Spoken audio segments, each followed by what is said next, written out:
आज गुजरात के अहमदाबाद में एक बड़ा प्लेन हादसा हुआ है। दोपहर में एयर इंडिया का प्लेन क्रैश हो गया। इस विमान ने अहमदाबाद से लंदन गेटविक के लिए उड़ान भरी थी। टेक ऑफ होते ही विमान जमीन पर आ गया और विमान धुआं हो गया। इस प्लेन में कुल 242 लोग सवार थे। ये तस्वीरें हादसे की गवाही दे रही हैं। जब इस प्लेन ने अहमदाबाद से लंदन के लिए उड़ान भरी, गेटविक एयरपोर्ट पर इसे जाना था। एक हीथ्रो है, दूसरा गेटविक है, और उड़ान के 5 मिनट बाद ही ये प्लेन अचानक से नीचे आया और गिर गया, क्रैश हो गया। क्योंकि जस्ट इस प्लेन ने उड़ान भरी थी और लंदन तक ये डायरेक्ट फ्लाइट थी। जाहिर सी बात है, इसमें फुल कैपेसिटी पर फ्यूल भरा गया होगा और जिस तरीके से एक ऊंचाई पर जाकर हार्डली 200 फीट की ऊंचाई तक ये प्लेन पहुंच पाया, मतलब टेक ऑफ हुआ, एयरपोर्ट का एरिया बस क्लीन ही हुआ था और आगे एक रिहायशी इमारत जो अंडर कंस्ट्रक्शन बताई गई है, वहां पर ये तस्वीरें देखिए। ये प्लेन उड़ान भरता है और बस उसके बाद नीचे आया और बुम, आग के गोले में परिवर्तित हो गया। बहुत दर्दनाक ये तस्वीरें, बहुत खतरनाक भी ये तस्वीरें। आखिर ऐसा क्या हुआ इस प्लेन में, अभी तक कोई जानकारी नहीं है। पायलट ने मेडे कॉल दी थी, पायलट ने मेडे कॉल मतलब इमरजेंसी कॉल दी थी, यानी उन्हें पता लग गया था कि विमान में कुछ तो इशू है, लेकिन समय इतना कम था, समय रिएक्शनरी टाइम इतना ज्यादा कम था कि वो इसको नहीं बचा पाए। हार्डली 200 फीट एक विमान टेक ऑफ करने के 3-4 मिनट के अंदर ही 200 फीट से ज्यादा की ऊंचाई पे चला जाता है। बोइंग का 747 ड्रीम लाइनर ये विमान था और एक तकनीकी रूप से मजबूत विमान, हालांकि 11 साल पुराना था, लेकिन विमानों की उम्र काफी लंबी होती है। लंदन की ये फ्लाइट थी जो कि दिल्ली से पहले अहमदाबाद आई थी और यहां से लंदन जाने वाली थी। उड़ान भी भरी, लेकिन 4 मिनट के अंदर ही आप ये तस्वीरें देख रहे हैं, ये एकदम धुएं का गुबार, आग का गुबार, पूरा प्लेन नीचे आ गया, एक बिल्डिंग के ऊपर गिरा और बेहद खतरनाक और दर्दनाक तरीके से यह हादसा होता हुआ दिखाई दिया। ये तस्वीरें कैप्चर हुई किसी के मोबाइल कैमरे में और आप इन्हें देख पा रहे हैं। ये वो इलाका भी दिख रहा है आपको साथ में, देखिए ये तस्वीर जो दूसरी बड़े विंडो में आप देख रहे हैं, ये रिहायशी इलाका है। हालांकि बताया जा रहा है जिस बिल्डिंग के ऊपर एग्जैक्टली क्रैश हुआ है वो अंडर कंस्ट्रक्शन थी, लेकिन आसपास आप देख रहे हैं छोटे छोटे घर हैं, मकान हैं, झुग्गियां हैं, कई तरह की रिहाइश है जो एक अमूमन एक एयरपोर्ट के आसपास देखी जाती है किसी भी शहर में। अभी वो हमें नंबर या वो क्या वहां डैमेज हुआ है, क्या कैजुअलिटीज हुई हैं, उसकी डिटेल हमारे पास नहीं है। लेकिन विमान में अकेले में 242 यात्री सवार थे। क्या कोई यात्री बच भी पाया, जिसमें 12 क्रू मेंबर थे, 230 यात्री थे, उसमें 2 बच्चे थे, बाकी सब व्यस्त थे। ये डिटेल्स हमारे पास डीजीसीए की तरफ से मिली है। मेडे कॉल भी गई है पायलट की तरफ से, लेकिन रिएक्शनरी टाइम इतना कम था कि कुछ भी हो पाता इससे पहले विमान क्रैश हो गया और ये मलबे में तब्दील होता हुआ दिखाई दे रहा है तस्वीरों के अंदर। चलिए और थोड़ी इस बारे में जानकारी लेते हैं। हमारे साथ हमारे 2 संवाददाता जुड़ रहे हैं। अच्छा, इधर मैं आपको बता दूं कि हादसे पर प्रधानमंत्री ने शोक जताया है। नरेंद्र मोदी जी ने नागरिक उड्डयन मंत्री से बातचीत की है, नागरिक उड्डयन मंत्री राममोहन नायडू से बातचीत हुई है और सारी जानकारी उन्होंने ली है कि क्या हुआ है, दिशा निर्देश दिए हैं कि कैसे तुरंत इस क्राइसिस सिचुएशन को हैंडल किया जाए।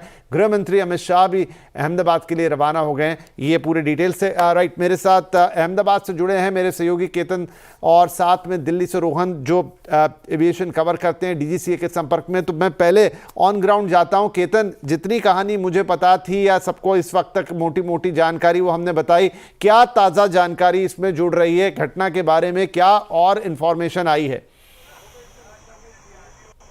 देखिए, इस वक्त मैं जहां हादसा हुआ है अहमदाबाद के मेघानी नगर इलाके में मौजूद हूं। ठीक मेरे पीछे 300 से 400 मीटर आगे अगर आप जाएंगे तो वहां मलबा दिखेगा, कहीं पर विमान की टेल है, कहीं पर विंग है।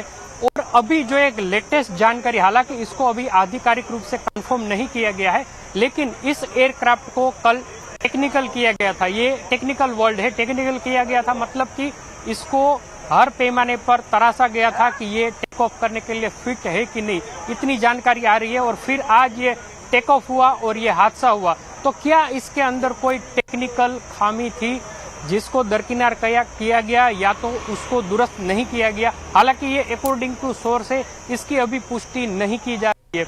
दूसरी बात जो अभी किसी के सामने नहीं आई है वो ये है कि ये जो एयरक्राफ्ट मेघानी नगर में जिस बिल्डिंग पर गिरा वो मेडिकल स्टूडेंट की एक हॉस्टल थी, जिसका काफी सारा हिस्सा है वो टूट गया है, यानी कि वो कोलैप्स हो गई है। इतना सारा ईंधन है वो ब्लास्ट हुआ एयरक्राफ्ट, तो वहां पूरा एरिया जल गया। अब तक दूर दूर आप देख सकते होंगे कि धुआं कहीं पर दिखाई दे रहा है, यानी कि उसमें मरने वालों की संख्या है वो और बढ़ सकती है। आधिकारिक रूप से अभी 156 डेड बॉडी है वो यहाँ से निकलती हुई काउंट होती हुई अस्पताल तक पहुंची है। 230 यात्री और क्रू मेंबर को मिलाकर टोटल 242 यात्री इसमें सवार थे। और जिस तरह से ये हादसा हुआ हमने मौके पर देखा, तो जो एक्सपर्ट थे यहाँ पर, जो रेस्क्यू टीम थी, उसके मुताबिक इसमें बचने की संभावना किसी की बहुत कम दिखती है। अभी डेड बॉडी को सिविल हॉस्पिटल ले जाया जा रहा है, फिर उसकी पहचान की जाएगी कि ये किसकी बॉडी है। लेकिन ये जो हादसा हुआ है वो बेहद दर्दनाक, दुखद और रुलाने वाला है। अभी भी रेस्क्यू टीम यहाँ पर लगी हुई है, चाहे वो एम्बुलेंस हो, सीआरपीएफ हो, एफएसएल के एक्सपर्ट हो, सीएमओ के लोग भी यहाँ पर आ गए हैं, पुलिस कमिश्नर, यानी कि सब कुछ। पहले जो प्राथमिकता होती है कि मलबे को साफ किया जाए, अगर किसी की जान बचती है, कोई ऐसा है, तो उसको अस्पताल ले जाया जाए। लेकिन अब हम पिछले 3-4 घंटे से यहाँ पर है, लेकिन किसी का तो यहाँ पर केतन, मुझे आपसे 2-3 बातें। एक तो आपने बड़ी पॉइंट ये बताई कि विमान को टेक्निकल किया गया था, मतलब कुछ तो था जिसका जो एक शायद एक पॉसिबल रीजन हो सकता है, लेकिन चूंकि आधिकारिक नहीं है, सूत्रों से है, तो मैं अभी कोई स्पेकुलेशन नहीं करना चाहूंगा। लेकिन एक बड़ी जानकारी है कि विमान के साथ कुछ टेक्निकल, अभी रोहन भी जुड़े हैं डीजीसीए से, क्या उन्हें कोई इंफॉर्मेशन मिली? मैं रोहन आपके पास भी आता हूं। एक मुझे सिर्फ थोड़ा, आपने ये मेघानी नगर की बातचीत की है, आपने कहा वो हमें पहले जानकारी मिली थी वो बिल्डिंग अंडर कंस्ट्रक्शन थी, लेकिन आपने कहा कि वो जिसमें वो टेल फंसी हुई जो तस्वीर सबको दिख रही है कि वो हॉस्टल था बच्चों का, जिसमें बच्चे रह रहे थे, और आजू बाजू भी जो तस्वीर दिख रही है तो वहां पर छोटे छोटे काफी सारे घर दिखाई दे रहे हैं। केतन, क्या ये एक कंप्लीट इलाका है जहां पर लोग रहते थे? भले ही वो जैसे एयरपोर्ट के आसपास हम देखते हैं बसावट बन जाती है छोटी बड़ी, जिसमें कुछ हद तक स्लम होता है, कुछ कच्चे पक्के मकान होते हैं, एक प्रॉपर बिल्डिंग भी थी जहां प्लेन जाके घस गया, क्या वहां पर भी बड़ी आबादी थी जहां ये प्लेन गिरा है? बिल्कुल बड़ी आबादी थी, कोई झुग्गी झोपड़ियां नहीं थी। जिस रोड पर हमें यहाँ, ये पक्की रोड है, मतलब कि अच्छी बिल्डिंग, और यहाँ एयरपोर्ट के आसपास का इलाका है, यानी कि 3 और 4th फ्लोर तक की यहाँ मंजूरी होती है। ये देखिए कि अलग अलग टास्क फोर्स के जवान यहाँ पर रेस्क्यू ऑपरेशन के लिए भी जा रहे हैं। तो ये यहाँ रिहायशी 100% रिहायशी इलाका था, थोड़ा संकीर्ण था, इसलिए आने में अभी भी रेस्क्यू टीम है वो लगातार आ रही है। आप देखिए कि यहाँ तक अभी मेरे आगे भी इतनी एम्बुलेंस खड़ी है, मेरे पीछे भी इतनी अग्निशामक दल खड़े हैं। तो ये एक संपूर्ण रिहायशी इलाका था, और जिसके ऊपर पहले ये जाकर गिरा, ये एयरक्राफ्ट जिसके साथ टकराया, वो पूरी बिल्डिंग जल गई है। एक बिल्डिंग है वो आधे से भी ज्यादा कोलैप्स हो चुकी है। तो उसकी जो खुदा न खास्ता अगर वो भी मरने की आंकड़ा जो जिसमें जुड़ जाएगा, लेकिन संभावना एक बिल्डिंग में तो काफी कम है। अगर वहां पर कोई होगा उस समय तो उसके बचने की कोई संभावना नहीं है। अभी तो ये जो एयरक्राफ्ट का मलबा है उसको निकालने की, डेड बॉडी को निकालने की है वो प्रक्रिया चल रही है। लेकिन आसपास की बिल्डिंग में भी बहुत सारा नुकसान हुआ है, ये सत्य है। और उसकी जानकारी थोड़ी देर बाद धीरे धीरे जब भी ये रेस्क्यू ऑपरेशन थोड़ा कम होगा तब जाकर हमारे बिल्कुल बिल्कुल आप इस पर पूरी नजर रखिए, क्योंकि बहुत सारी बातें हैं यहां से निकल कर आएंगी। मैं भी आपके पास आता हूं, लेकिन मैं एक अपडेट अब रोहन से लेता हूं। रोहन, बहुत सारी जानकारी डीजीसीए ने इस पर दे दी, कौन पायलट थे, कौन को पायलट थे, क्रू मेंबर्स के नाम, डिटेलिंग, काफी सब कुछ उन्होंने बता दिया। लेकिन क्या विमान, उसका मेंटेनेंस या उसके बारे में या किसी और तरह की कोई जानकारी निकल कर आ रही है?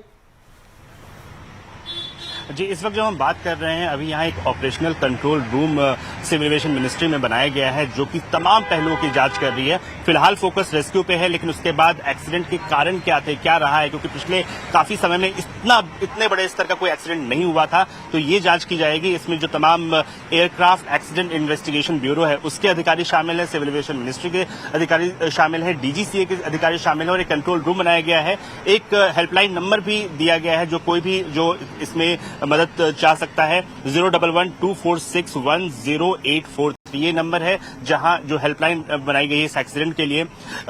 उसके तुरंत बाद हम बताएं, एक्सीडेंट के तुरंत बाद जो DGAIB है, एयरक्राफ्ट एक्सीडेंट इन्वेस्टिगेशन ब्यूरो, वो अहमदाबाद के लिए निकल गए, डायरेक्टर इन्वेस्टिगेशन निकल गए हैं। इसके अलावा सिविल एविएशन मिनिस्टर जो कि उस समय विजयवाड़ा में थे कार्यक्रम में, वो वहां से सीधे अहमदाबाद के लिए निकल गए हैं। प्रधानमंत्री ने सिविल एविएशन मिनिस्टर से ही बात की है, होम मिनिस्टर से बात की है और कहा है कि किसी भी तरह की जो जरूरत है उसमें कोई कमी नहीं आए, तो पूरी कोशिश की जा रही है।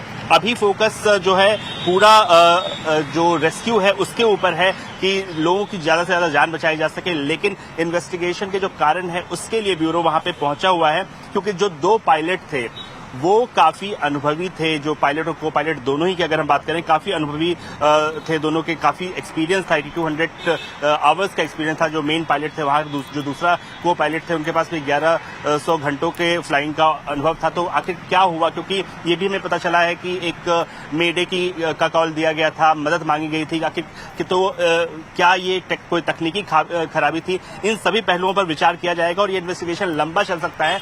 तुरंत किसी कारण जो रिजल्ट की हम उम्मीद नहीं करें, हालांकि अगले कुछ समय में ये जरूर पता चल जाएगा कि इनिशियल फाइंडिंग क्या है। फिलहाल जो जानकारी हमारे पास है, ये एक ड्रीम लाइनर था बोइंग 787 का, जो अहमदाबाद से लंदन गेटविक एयरपोर्ट की तरफ जा रहा था।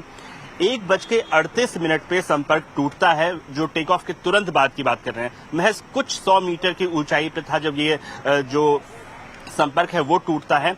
कुल मिला के 242 लोग शामिल थे, जिसमें कि करीब 10 क्रू और 2 पायलट थे। और अगर इसमें अगर नेशनैलिटी की बात करें, 169 पैसेंजर भारत के हैं, 53 ब्रिटिश नेशनैलिटी के हैं, 1 कैनेडियन था और 7 पुर्तगाली जो है वो शामिल थे। फिलहाल पूरा जो फोकस है वो रेस्क्यू पे है और इसके बाद अगले कुछ घंटों में हमें जो इन्वेस्टिगेशन के प्रिलिमिनरी नतीजे हैं वो सामने आएंगे। ठीक है, मैं अगर इस बीच मैं आपसे बात करूंगा, हालांकि एन चंद्रशेखर का बयान जरूर था, लेकिन कोई और आधिकारिक बयान क्या एयर इंडिया की तरफ से आया उस पर मैं आपको आता हूं। और जहां तक पैसेंजर्स की बात थी, तो एक और खबर सुनने में आ रही केतन, हालांकि हम इसकी पुष्टि अभी नहीं कर पा रहे हैं, वो ये है कि विजय रूपाणी साहब जो कि पूर्व मुख्यमंत्री हैं गुजरात के, ये पैसेंजर फ्लाइट में उनका भी नाम था। कुछ जगह हमने टिकट भी सर्कुलेट होती हुई देखी, लेकिन क्या उन्होंने फ्लाइट बोर्ड की थी, क्या उस फ्लाइट पर थे, ये सब कुछ अभी क्लियर नहीं है।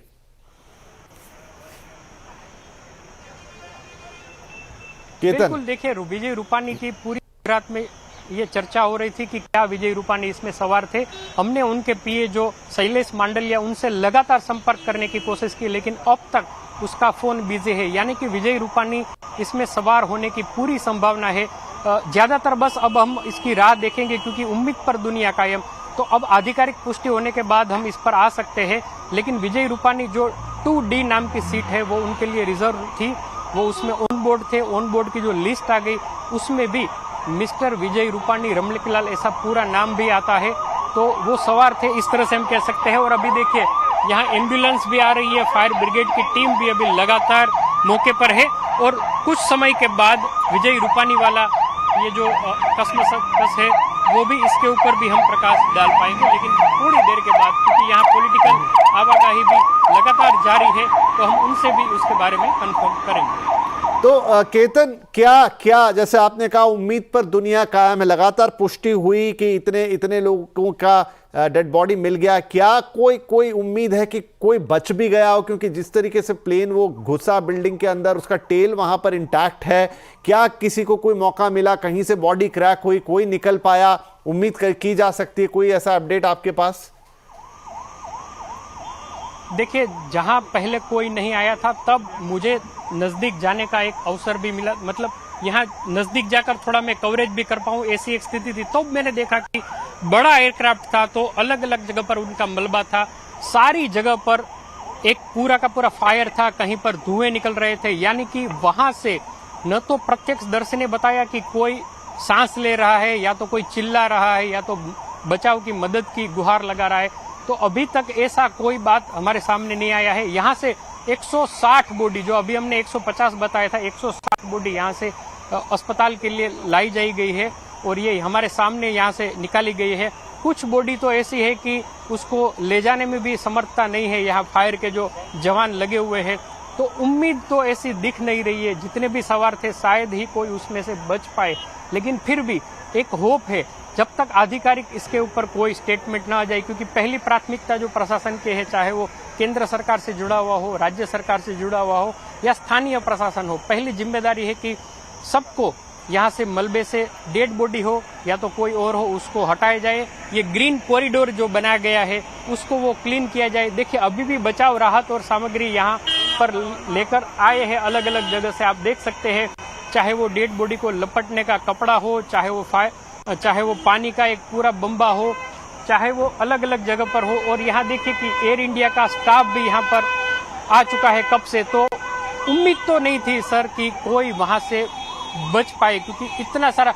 अब मैं एक बार कैमरामैन को बोलूंगा कि वो बिल्डिंग दिखाए कि देखिए बिल्डिंग पूरी काली हो गई है, जैसे कि पूरा ब्लैक कलर से उसको पेंट किया गया हो। तो आग की लपटें कितनी भारी, कितनी ज्यादा हो गई कि पूरी बिल्डिंग है वो काली हो गई है। और ठीक इस बिल्डिंग के लेफ्ट हैंड साइड पर जहां पर मेडिकल स्टूडेंट्स के कुछ बच्चे वहां रह रहे थे, वो बिल्डिंग भी आधी कोलैप्स हो चुकी है। तो हादसा इतना भयानक था, लोगों की बचने की उम्मीद काफी कम। जी बहुत ही दुखद है। और इस बीच हम देख रहे हैं कि जो ब्रिटिश पीएम है उनका भी शोक संदेश आ गया है, क्योंकि ये विमान जो है लंदन जा रहा था, इस पर 53 ब्रिटिश नागरिक भी सवार थे। उनकी संवेदना आई हैं, उन्होंने बहुत दुख जताया इस हादसे के ऊपर और अपनी संवेदनाएं भेजी हैं। लेकिन वो जिस बिल्डिंग की बात कर रहे थे केतन, देखिए वो पूरी काली हो गई है, बहुत सारा हिस्सा उसका जो है वो जल भी गया है, डैमेज भी हुआ है। ये जो पूरा मलबा विमान का अलग अलग जगह बिखर गया है, टेल वो धसी हुई अलग दिख रही है, कहीं विंग का टुकड़ा है, कहीं बाकी का जो फ्यूजेलाज जिसको कहते हैं, पूरी बॉडी जो होती है विमान की, वो टुकड़े टुकड़े हो गई है। उम्मीद हम करते हैं कि शायद किसी को कोई मौका मिला हो उसमें से निकल पाने का, बाहर निकलने का। लेकिन फिलहाल एक छोटा ब्रेक यहाँ पे ले रहे हैं। पल पल इस पूरे हादसे पर हमारे पास अपडेट आ रहे हैं। ब्रेक के बाद आपको और ताज़ा जानकारी हादसे की देंगे। छोटा सा ब्रेक।